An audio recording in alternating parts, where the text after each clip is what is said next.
Ayan, good morning mga ka-travel. Nandito ako ngayon sa Bulabog Biryani. Ayan, oh, Bulabog Biryani. Ayan, magakuha ng pagkain.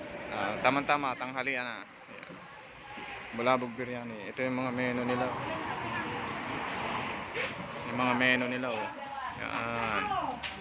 Punta lang kayo dito, bypass, katabi ng bypass, yung San Pascual. Bulabog Biryani. May beef din sila, oh. Shawarma. Meron din chicken masala. Ito lang sa San Pascual. Yan yung motor ko. Ito papunta ng Bawan. Tapos ito yan naman papuntang Balagtas na yan. Diretso na ako mamaya dyan. Pauwi na ako ng Dumantay. Diretso yan. Bypass.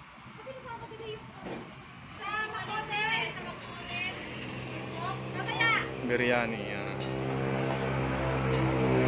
Biryani.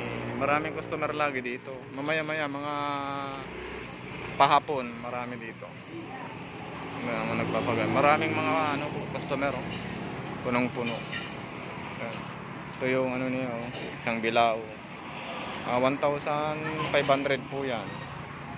Pagkain ng 12 na katao.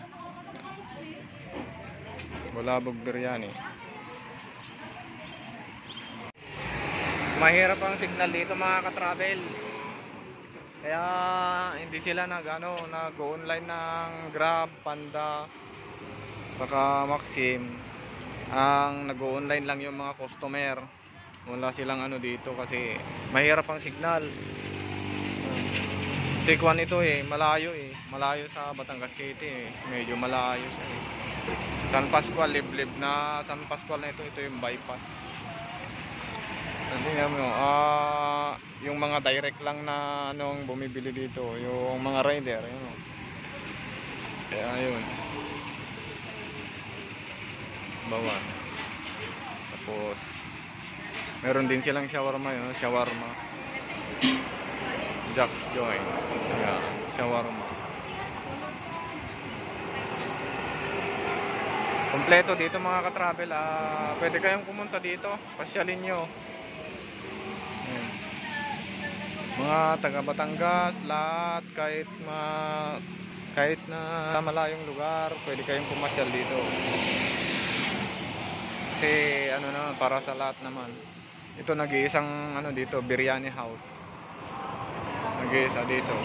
Malayo ang mga kompetensya. Maraming mga biryani diyan kaya lang malayo. Yan.